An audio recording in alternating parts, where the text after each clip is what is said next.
Slowly relax.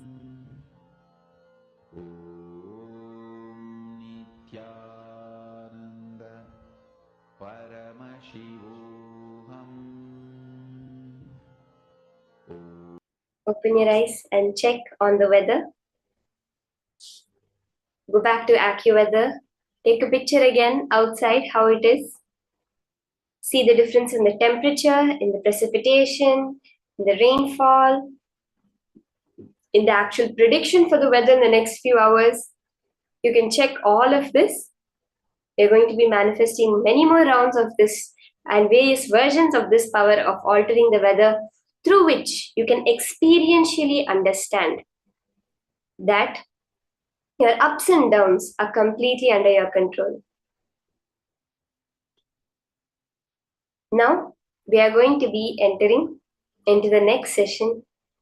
How powerfully Swamiji reveals the story of Ganga.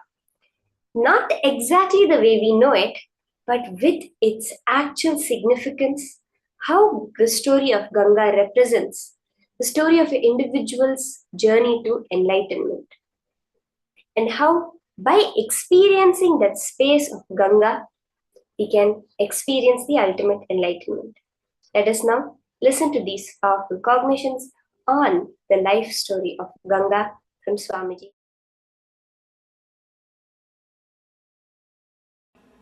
Today we will see the story of Ganga. How Ganga happened on the planet Earth.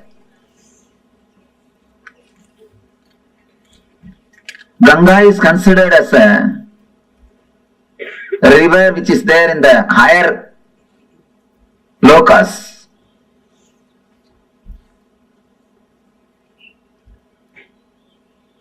It was there with the Kamandalu of Brahma.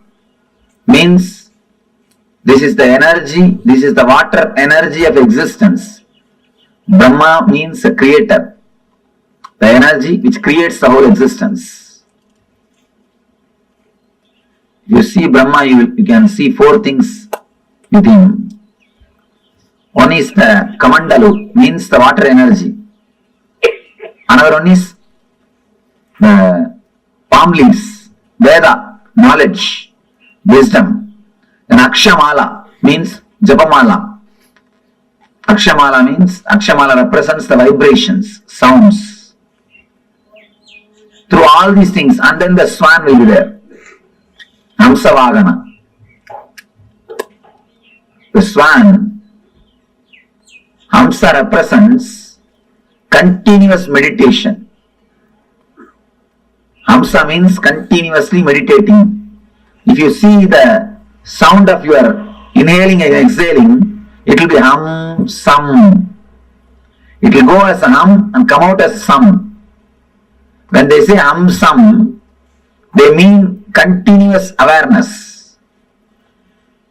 Creator has to be with continuous awareness. Only with awareness you can create. Creativity and awareness is directly connected. That is why Brahma is described with Akshamala, means vibrations. Pustaka means the knowledge, Vedas. And the Kamandalu, water energy. And Hamsam, awareness. Man who has reached the ultimate awareness, the Parama awareness, is Paramahamsa. Hamsam means awareness. Man who has reached the ultimate awareness is Paramahamsa. Ganga is the water energy of Brahma. She was there in his Kamandalu. I will describe the scene how the Ganga happened on the planet Earth. First I will tell the story, then we will see the deeper meaning of that metaphysical story. There was a king called Bhagirath. For some reason, his forefathers have been cursed by some rishi and they all died. They have been burnt, reduced to ashes. All their ghosts are living there, struggling, suffering. They are not liberated. So they beg Bhagirath to help him some way. Bhagirath decides, I have to do something and liberate. He starts meditating, doing penance, doing tapasya towards Brahma. Brahma appears and gives darshan. And he says, yes, I can send the Ganga to the planet Earth, no problem. But be very clear, can planet Earth hold the Ganga's speed? Can planet Earth sustain the force of Ganga? First, do something for that. Arrange for it. Then I will send the Ganga. Then again he starts doing penance, doing tapasya. After the tapasya, Shiva appears. Shiva asks, what do you want? Then Bhagirath says, now Brahma accepts to send the Ganga to planet Earth. But he says the whole planet Earth will be washed away. Planet Earth cannot withstand the speed of Ganga. Please do something. You have to protect us. You have to take care of us. Shiva says, all right, I will take care. Don't worry. Tell Brahma to send Ganga. I will take care. He gives the assurance. Then again he meditates towards the Brahma. Now Brahma appears and says, I am ready to send, but Devatas are not ready to depart with Ganga. Devatas wants Ganga to be there. Bhagirath asks, what for Devatas wants Ganga to be there? No, they have to take bath in Ganga every day. It is their life source. Ganga is not simple water, it is an energy. By bathing in that only, every day they rejuvenate their body and mind.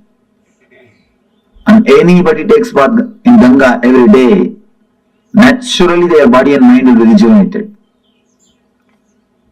That is why in this hilly area, no medical facilities, practically nothing. But see how many millions of people are living happily. Happily, they are living. Ganga is the mother who is protecting everybody.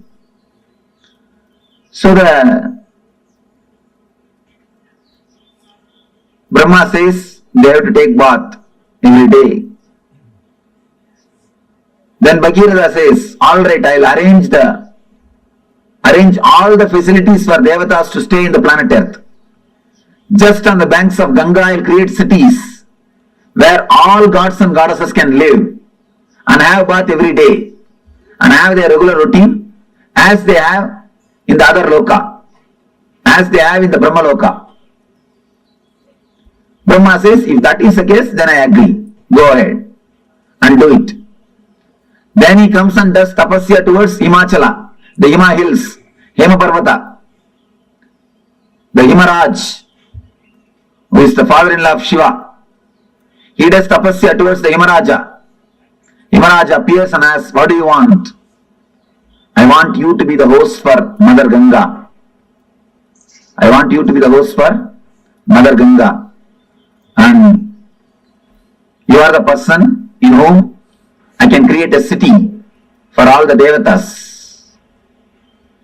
And only from you, the Ganga can flow. You are the only person who can be base for Ganga. Then she goes and tells Himaraja, host her. Himaraja accepts that Himaraja will host her. Then Bhagirath starts building the whole city throughout the route in which Ganga is supposed to travel. He meditates on every hill and takes permission. He prays to every hill. Every hill says, yes, I will give the way for Ganga. So all the whole route is cleared. Then he goes and prays to Kalabhairava, who is the in charge of city Varanasi. Kalabhairava is the in charge of Varanasi city. He meditates towards Kalabhairava. Kalabhairava appears and says, what do you want? I wanted, please give us the way for Ganga. You should receive Ganga and give us the way. Kalabhairava says, surely I will give, don't worry. But this is such a holy city. Tell Ganga to do a protection of the city and go. Suddenly, Brahma comes up with the next problem. You meditated and propitiated all the Devatas except Vishnu. Now, you have to do something to Vishnu. Only then I can send Ganga. Then he started meditating towards Vishnu. He prayed to Vishnu. With tapasya, Vishnu appeared. What do you want? I wanted the Ganga to come down to the planet Earth. Unless you agree, unless you give blessings, it will not be possible. Please bless me. Krishna says, all right. I bless you. Ganga will come to the planet Earth. She will come just out of my feet. And he blesses. The Ganga will come out of his feet. Then he says a beautiful one more word. Whomsoever has realized the Vishnumaya means the universal consciousness. Whatever water comes out of their feet will be Ganga. Whomsoever has realized the Vishnumayam Jagat, whomsoever has realized me, from their feet, whatever water comes out will be Ganga. From this word only the tradition of Pada Puja starts. Pada Puja of enlightened masters starts from this tradition. Vishnu says, whomsoever has realized the Vishnumayam Jagat, Sarvam Vishnumayam Jagat, from their feet Ganga will flow. From their feet, Ganga will flow. Then, now he again meditates towards Brahma. Brahma appears with all his glory and compassion, blesses the Bhagavata. Then he prays to Ganga Ma. Then he does tapasya towards Ganga Ma, meditates and invites the Ganga Mother, Ganga with all compassion. Not only compassion, the wild energy. She just comes out of the Brahma's Kamandalu with all the power. She straight away started moving towards the planet Earth. The moment she came out of the Kamandalu and started moving towards the planet Earth, all the 14 worlds are shaken. All the Devatas, all the Rishis, all the Munis simply escaped from their planet Earth and ran away. Because they got frightened. The Pralaya is going to happen. Means the end of the world has come. Such a power, they simply ran away from their world. They escaped. And appears Shiva Shiva beautifully appears and puts his head in between the Ganga. She straightaway lands into Shiva's head, into the matted lock. Next thing, she gets locked in the hair itself.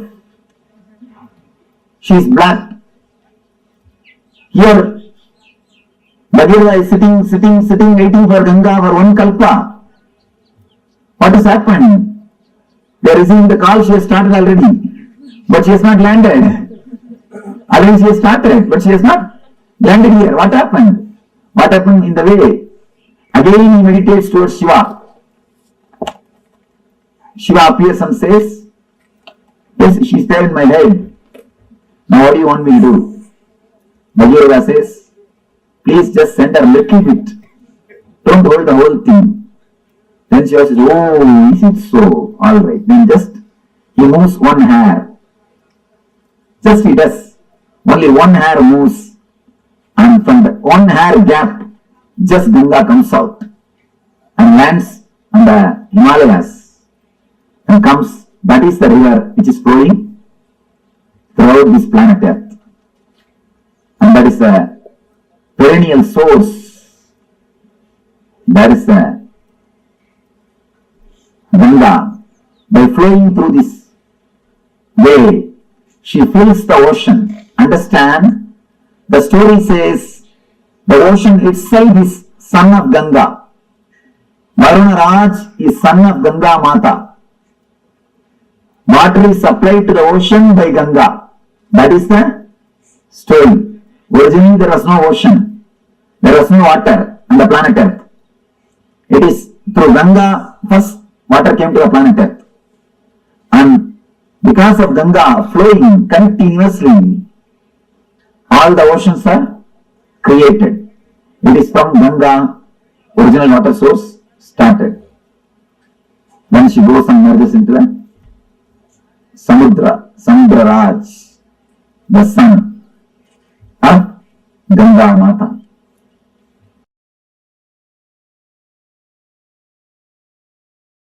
Ganga is a river of knowledge, a river of enlightenment. There are some slokas which says just by drinking the Ganga water you can get enlightened. With all my integrity and authenticity, I can vouch with my integrity and authenticity. Just by living around Ganga and drinking the Ganga water every day, even remembering the Ganga's sacredness, one can become enlightened. Because it's such a powerful technique, powerful method, powerful process. Ganga heals all the violence we carry. Ganga heals all the incompletions we carry. See, the lust is an incompletion, anger is an incompletion, violence is incompletion. All the incompletions we carry, Ganga can purify. Ganga can really, really purify.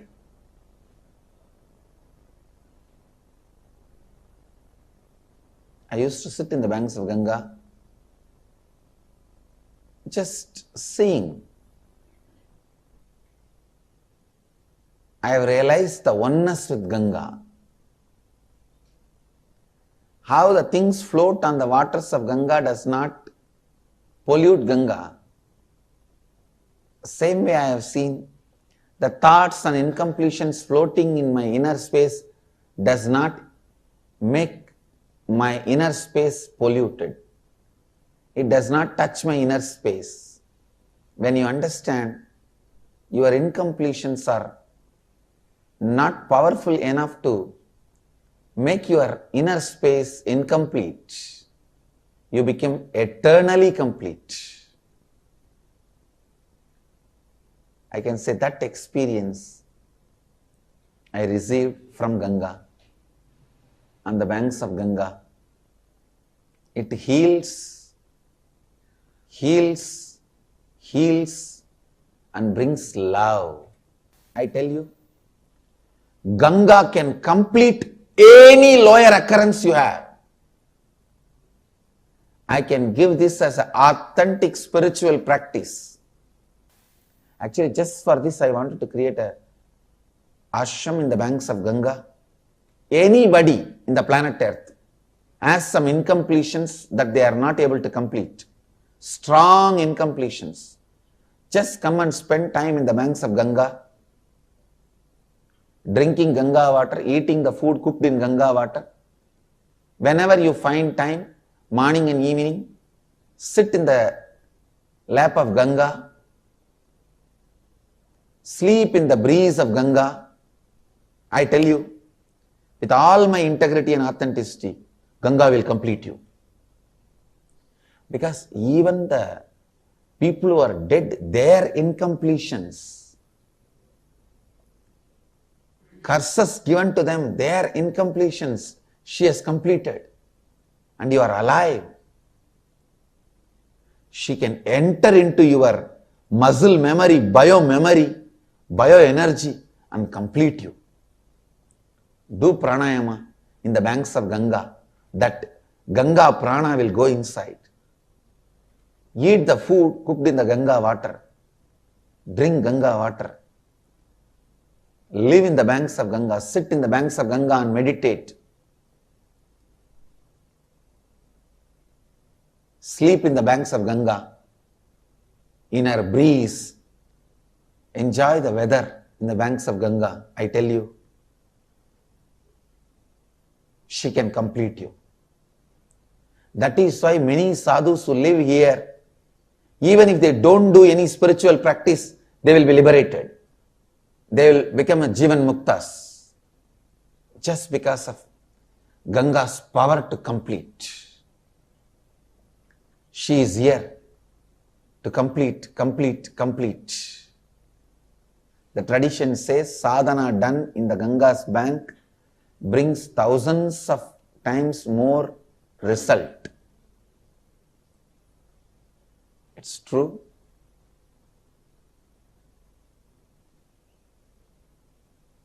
Ganga Mata is such powerful energy, such beautiful energy, such great energy.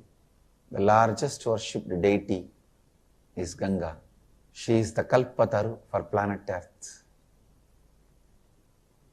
Whatever whoever wants, she goes on showering. She is like a mother. Physically also she gives what do you want, and spiritually also she showers what do you want. She is the Kalpataru. Come on, meditate on Mother Ganga. Let Mother Ganga be a Kalpataru.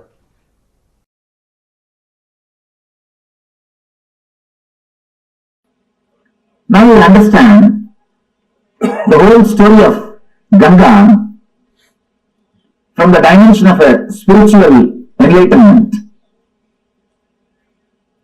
Actually, the whole story is metaphysical expression of Bhagirada's enlightenment. The whole story is the metaphysical expression of Bhagirada's enlightenment. First thing, Bhagirada is tortured by the past samskaras, engrams. That is the elders who are not liberated, who are still there hanging around him. He is continuously tortured by the past samskaras, engrams. So he does tapasya towards the creator of the whole universe. Continuously meditates. He wants the knowledge, the energy to be flooded on him so that all the engrams will be washed away. All the engrams will be destroyed. And one more important thing, when Ganga came, she washed all the ashes of Bhagirada's forefathers and liberated all of them and gave ultimate enlightenment to Bhagirada, and she is here, liberating people. So he is meditating towards the Creator, the divine energy, so that the energy can be flooded on him. The Shakti can happen to him. All the engrams will be washed away. He will be liberated, enlightened. The first darshan of creator is what I call first experience, Satori. Understand, why do you think Brahma is described with 4 heads? Don't think 4 heads are there. He can see complete 360 degree. The first experience is what is described as Brahma. A man who gets the experience of seeing complete 360 degree is what we call Brahman. He has achieved Brahma. He has achieved the Brahman consciousness. Whosoever gets the experience of seeing this side 360 degree and this side 360 degree achieves the Brahman consciousness. Bhagirava achieves Satori, first experience, glimpse. Then the Brahma says, enlightenment can happen to you, but be very clear, will your body stand? Prepare your body and mind. Will it be able to stand, sustain? Prepare it. Then it will happen forever. Prepare yourself. Create the maturity so that the energy can be with you forever. Then Bhagirava starts his tapas. Bhagirava starts his tapas. All the energy centers is awakening and preparing all the energy centers to receive the energy and to sustain it, to radiate it. If you don't prepare the planet Earth and call the Ganga, it will not be blessing, it will be a curse. It will destroy the planet Earth and the other worlds. So unless you prepare your whole body mind, enlightenment cannot happen. You need complete preparation. Satori can happen. You need complete preparation. Now he meditates towards the Guru who will guide, who will hold the energy and give you how much you wanted. He is the Shiva. He meditates on the Guru, Shiva, and asks, Master, when I have the experience, see my maturity and take care of me. Let me grow with maturity and energy. Just take care. How much I mature, that much supply the energy. Please let you be the safety valve. Let you be the dam. Then appears Guru. Says, I'll take care. Don't worry. Then, once everything is ready, he has to prepare the base for the energy to land. Is Anandagandha Chakra.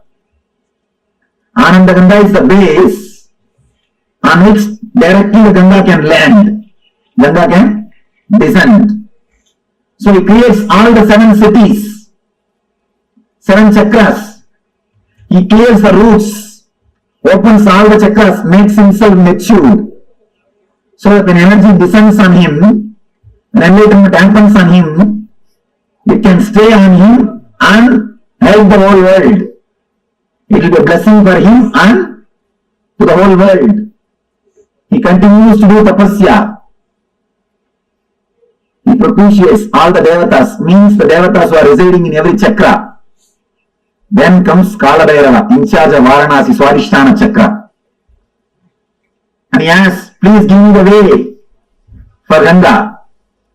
Kalabhairava says, surely I will give, but tell her she should go round. She should be around me. She should be in me. That is why Swadhisthana, energy is installed in Swadhisthana. Energy is installed in Swadhisthana. It is Swadhisthana where the self is established. Himalayas is Anandagandha.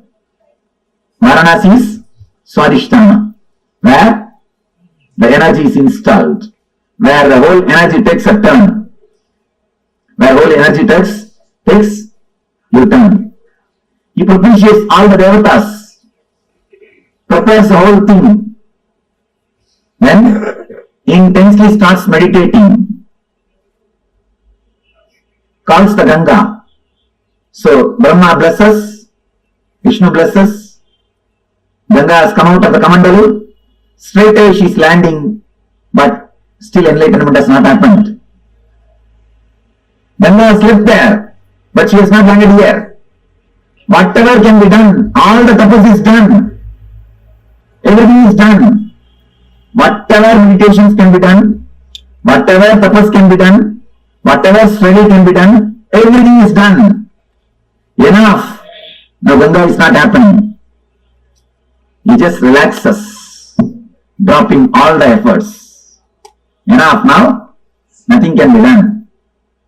What to do? Nothing can be done. So when he relaxes, surrenders at the feet of Guru, the Lord Shiva, out of his grace and compassion, he moves one hair. Then lands Ganga in Ananda Ganga Chakra to flood the whole world with the spiritual energy and runs to all over the world, not only to Ganga Sagar, till LA. Moves all over the world and blessing the whole world, giving the Yuga Suva and Parasuva. Not only washing the embryons of Bhagirata, blessing the whole planet Earth, whole universe by radiating the divine energy, by radiating the spiritual energy, by radiating Ananda Shakti. Ananda Shakti, the Ananda Shakti, which has liberated Bhagirata, which has liberated the whole humanity, which is liberating millions of seekers. The Guru's grace, Ananda Shakti, let it liberate all of you. Let it flow in all of you. Let it be in all of you. Let it purify all of you. Let it radiate in all your beings. Let you all become channels of Ananda Ganga. Let you all become Ananda Shakti.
Yes.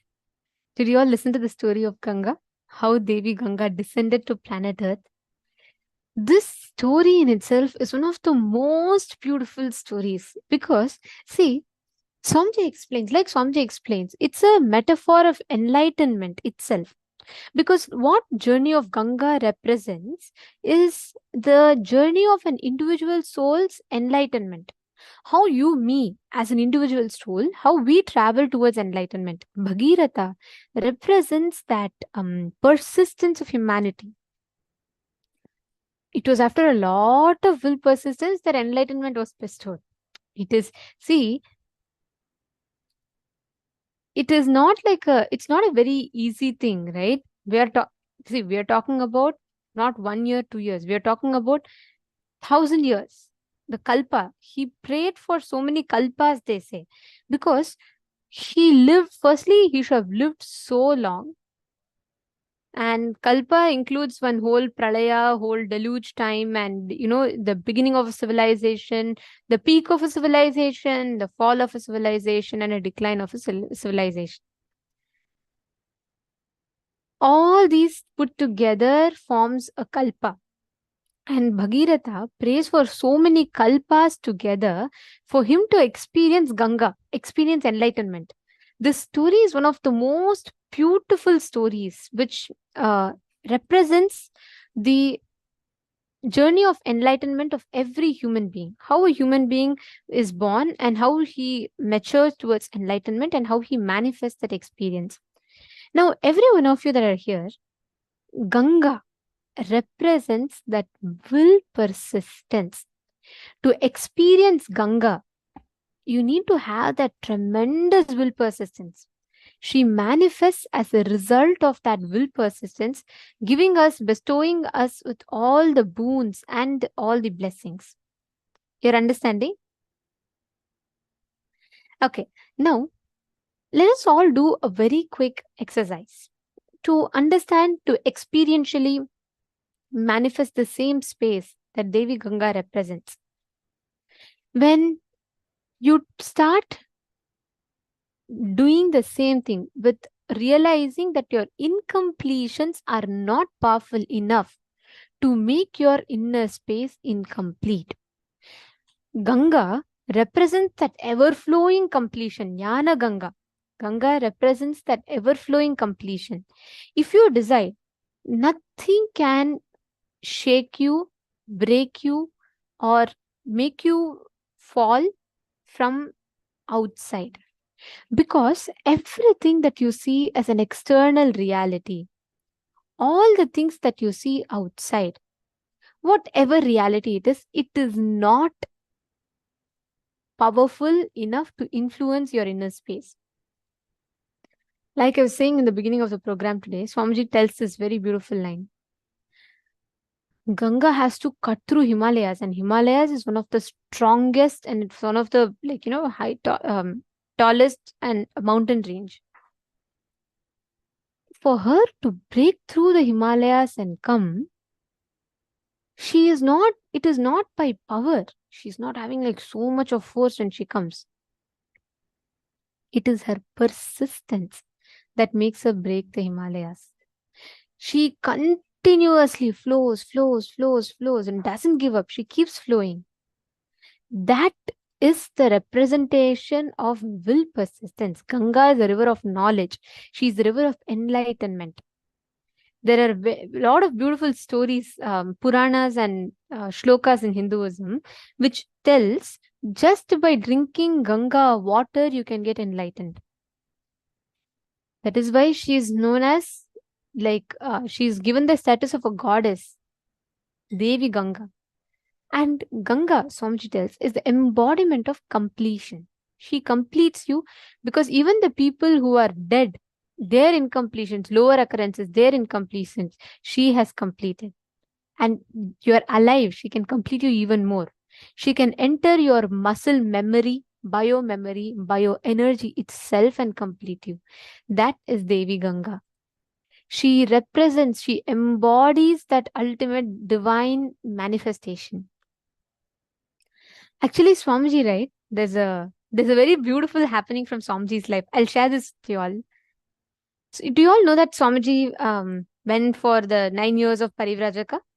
Most of you, everyone here is aware. I'll tell you one very interesting story from that happening. So this was around towards the end of Swamiji's Parivrajaka Yatra, okay?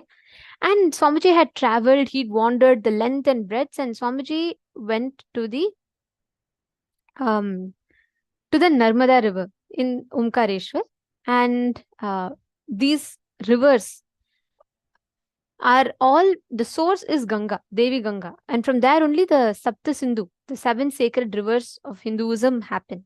So Ganga, Yamuna and Saraswati, these are the few main rivers. And the source of the water itself is Devi Ganga as per the Puranas. This is very beautiful happening, okay? So when Swamiji went there, during his Parivrajaka time, Swamiji said, after almost spending, it was almost, 8 years past, and Swamiji said he still hadn't received the experience of that avataric mission, the realization, that enlightenment. Of course, Swamiji attained enlightenment at the age of 12. But the purpose, the seeking, the truth that Swamiji was seeking, Swamiji said he couldn't still realize it. So what happened? Swamiji said he fell into such a extreme frustration. And understand, when I use this word, I'm using the word that Swamiji used, but this is not equivalent to what we understand. Our degree, even in feeling depressed or frustrated, we have very shallow experience in that. For incarnations, it's very different when they tell it and their experience. Anyway, Swamiji tells, Swamiji fell into such deep depression and frustration. Swamiji felt like, have I wasted all my youth, all my time, life, everything I put into it, and I'm still not able to find. So Swamiji said that in that frustration, in that deep frustration, Swamiji used to carry a stick, the Yoga Danda, and Swamiji used to carry Kamandalu and a photo of Sri Ramakrishna Paramahamsa. That was like Swamiji's life. Okay, Swamiji threw away all of them, and it went, or the things went on the other side of the banks of the river, and Swamiji threw all of them, and Swamiji decided that he is going to drown. He decided that I'm not going to. This life is it's of no point because I've not found the truth. 8 years I've spent and I've still not gotten it. Swamiji told it is not the way we understand when I use the word depression or frustration, because what Swamiji explained is completely different. Swamiji said it was such a deep thing. Swamiji's whole being was sucked into that, almost as if, before launching, how a tiger would withdraw back and then come back with more energy, something like that. It went into such a low. Swamiji decided he decided that, there's nothing else left. He started walking into the river Swamiji wanted to just drown into the river. So Swamiji started walking. Swamiji closed his eyes and he put his leg on the water, and Swamiji started going. At the end of it, when Swamiji is walking, and Swamiji says, he is not even feeling like he's drowning. He's walking. By the end of it, when Swamiji opened his eyes, he was on the other banks of the river. Swamiji had not drowned. Swamiji had his avataric mission and realization. He had walked on the water, reached the other bank of the river. In that bank, in that very place, Swamiji had the avataric mission, the realization of his incarnationhood. Then Swamiji said he had that the whole call for his birth just was awakened in him, and Swamiji realized the purpose of his life. This story just reminds me each time of will persistence. The willpower, the strength. We see, the moment we decide, I tried for 1 year, I tried for 1 day, it didn't work, so this will all not work for me. For 8 years after Swamiji tried, his intensity only increased. He didn't give up. He didn't say, I can't do all this. He never gave up. His intensity became so strong, it pushed him to have the next level breakthrough itself. That is the power of persistence. That is the power of what Swamiji represents, that space of incarnation, just that way. If you just sit and if you decide, I will manifest this same space in me. Ganga will open up inside you. Just sit, meditate on this truth. Meditate on the truth what Devi Ganga represents. Meditate on what Ganga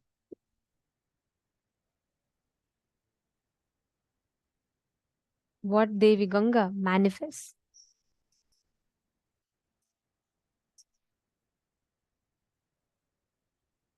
Sit straight. We are now going to be playing some oneness capsules where Swamiji himself is sitting in the banks of Ganga.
You are meditating, I'm just going to be playing some oneness capsule for you all where Swamiji is sitting and enjoying Ganga. Just watch, just see and enjoy that space. How Swamiji sits and enjoys that whole beauty of Mother Ganga. Just sit and connect to it. Connect to Swamiji. You will instantly experience Ganga opening up in your inner space.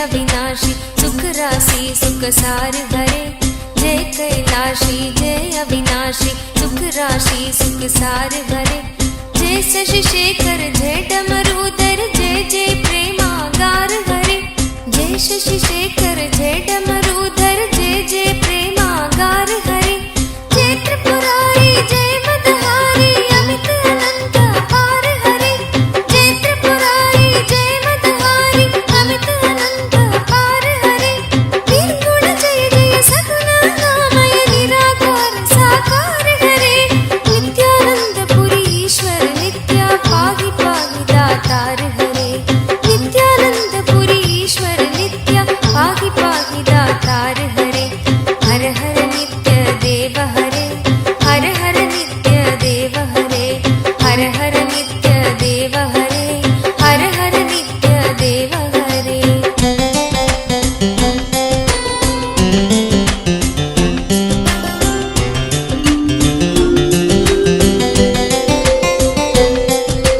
नित्य रामेश्वर नित्य नागेश्वर वैद्यनाथ केदार हरे नित्य रामेश्वर नित्य नागेश्वर वैद्यनाथ केदार हरे मल्लिकार्जुन सोमनाथ नित्य महाकाल ओंकार हरे मल्लिकार्जुन सोमनाथ नित्य महाकाल ओंकार हरे त्रयंबकेश्वर नित्य गुष्मेश्वर भीमेश्वर जगतार हरे त्रयंबकेश्वर नित्य गुष्मेश्वर भीमेश्वर जगतार हरे काशीपति श्री विश्वनाथ जय मंगलमय अघहार हरे काशीपति श्री विश्वनाथ जय मंगलमय अघहार हरे नीलकंठ जय भूतनाथ नित्य मृत्युंजय अविकार हरे नित्यानंद पुरी ईश्वर नित्य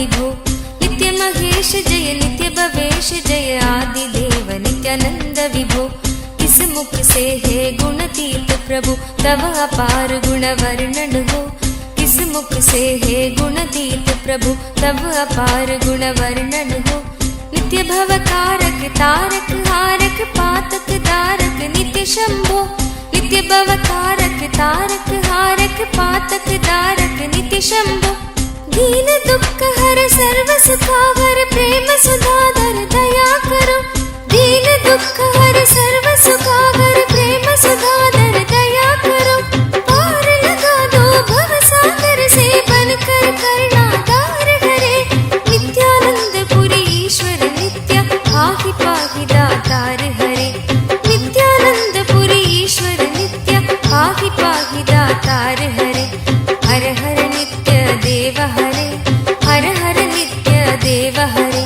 हर हर नित्य देव हरे हर हर नित्य देव हरे जय मन भावन जय अति पावन शोक नशावन नित्य शंभो जय मन भावन जय अति पावन शोक नशावन नित्य शंभो विपद विदारण अदम उबारण सत्य सनातन नित्य शंभो विपद विदारण अधम उबारण सत्य सनातन नित्य शंभो सहज वचन कर जलज नयन वर धवल वरण तन नित्य शंभो सहज वचन हर जलज नयन वर धवल वरण तन नित्य शंभो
हर हर गंगे हर हर गंगे हर हर गंगे हर हर गंगे हर हर गंगे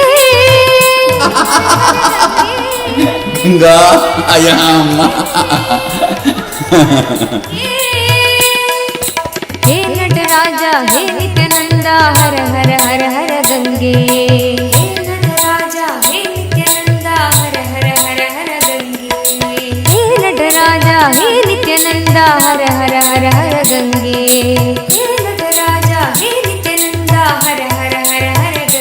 हर हर गंगे हर हर गंगे हर हर गंगे हर हर गंगे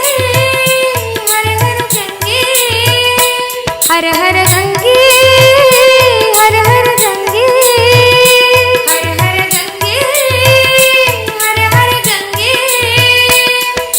हे नटराजा हे नित्यानंदा हर हर हर हर गंगे हे नटराजा हे नित्यानंदा हर हर हर हर गंगे हे नटराजा हे नित्यानंदा हर हर हर हर गंगे हे नटराजा हे नित्यानंदा हर हर हर हर गंगे हर हर गंगे हर हर गंगे हर हर गंगे हर हर गंगे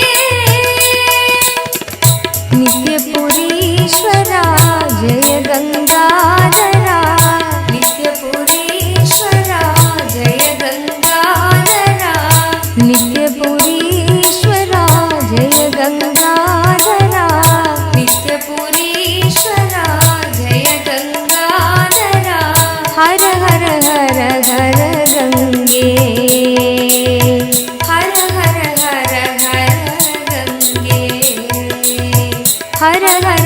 हर हर गंगे हर हर हर हर गंगे शंकरा शिव शंकरा शिव शंकर शंकर नित्या शंकरा शिव शंकरा शिव शंकर शंकर नित्या शंकरा शिव शंकरा शिव शंकर शंकर नित्या शंकरा शिव शंकरा शिव शंकर शंकर नित्या शंकरा शिव शंकरा शिव शंकर शंकर नित्या शंकरा शिव शंकरा शिव शंकर शंकर नित्या शंकरा शिव शंकरा शिव शंकर शंकर नित्या शंकरा शिव शंकरा शिव शंकर शंकर नित्या हर हर गंगे हर हर गंगे हर हर गंगे हर हर गंगे हर हर Gange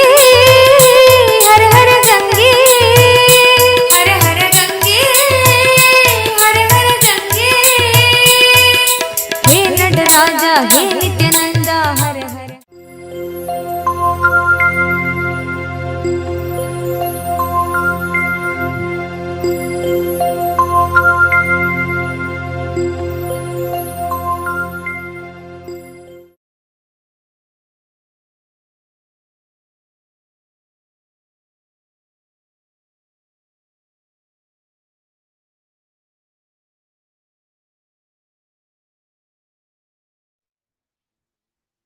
Now, let's go into the power manifestation session.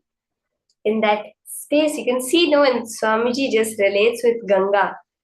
It's the way Swamiji says, when I relate with each and every one of you, it's that same way I relate with the mountains, Ganga, with Himalayas, with Arunachala, that feeling that living presence, which is what Hinduism is all about. We recognize each and every entity of the cosmos as a devata, as a living being. Now also, when we are manifesting this power over the Vatavarana, it is oneness with the Vatavarana. When we know that it is not something random happening, there is a higher intelligence functioning all of it, then we just automatically start manifesting all the powers. So are we all ready? Again, now we're going to be manifesting the power of altering the weather. You can choose a particular place. This time I would suggest everyone call a friend. Okay? All of you are going to reach out to a friend and you're going to change the weather in the location that your friend is in.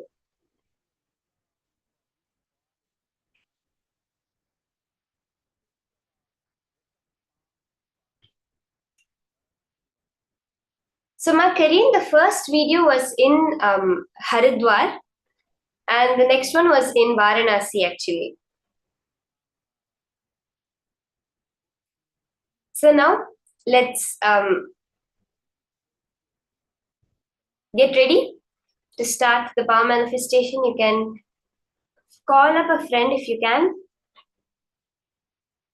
Get the screenshot of the AccuWeather prediction of the weather in that particular place.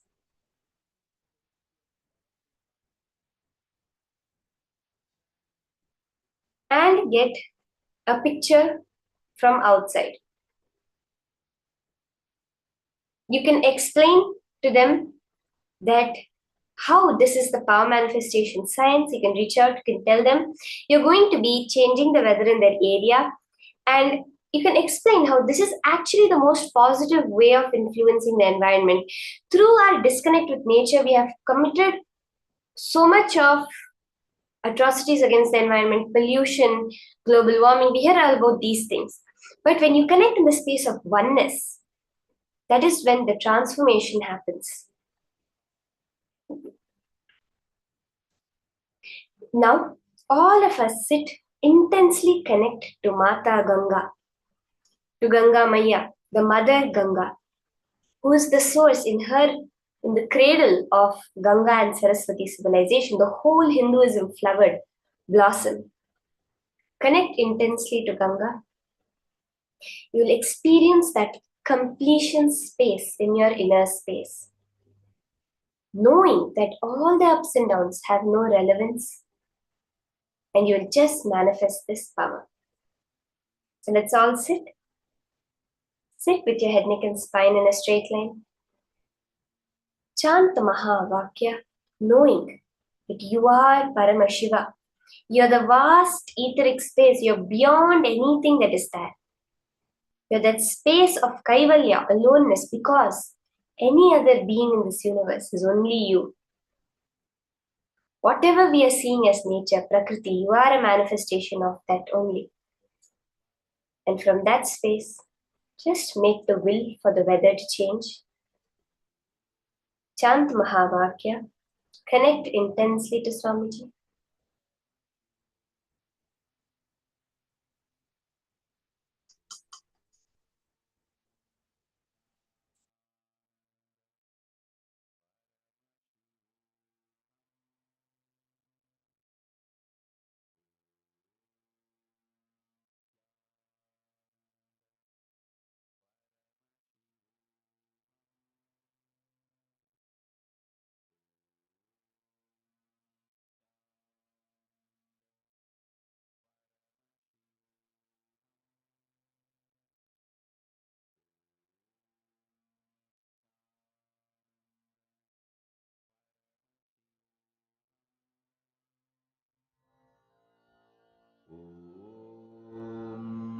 Nithyananda Paramashivoham.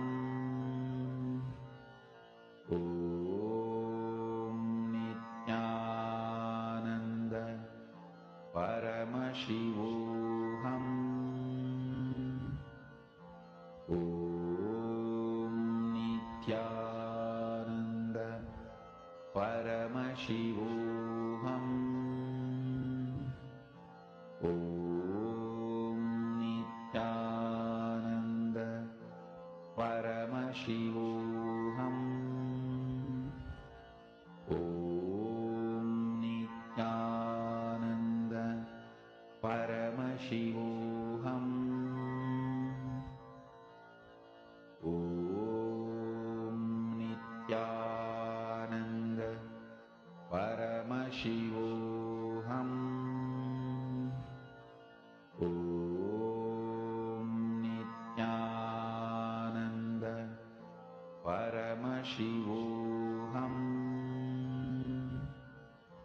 Om Nithyananda Paramashivoham. Om Nithyananda Paramashivoham.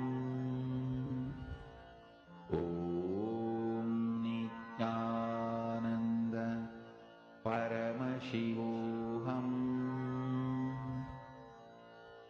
Om Nithyananda Paramashivoham. Om Nithyananda Paramashivoham.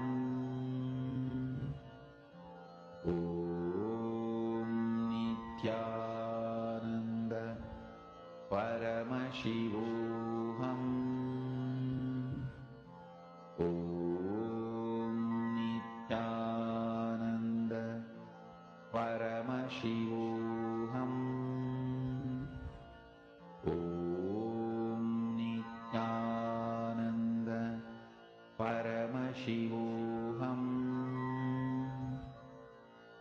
Om Nithyananda Paramashivoham. Om Nithyananda Paramashivoham. Om Nithyananda Paramashivoham. Om Nithyananda Paramashivoham. Om Nithyananda Paramashivoham.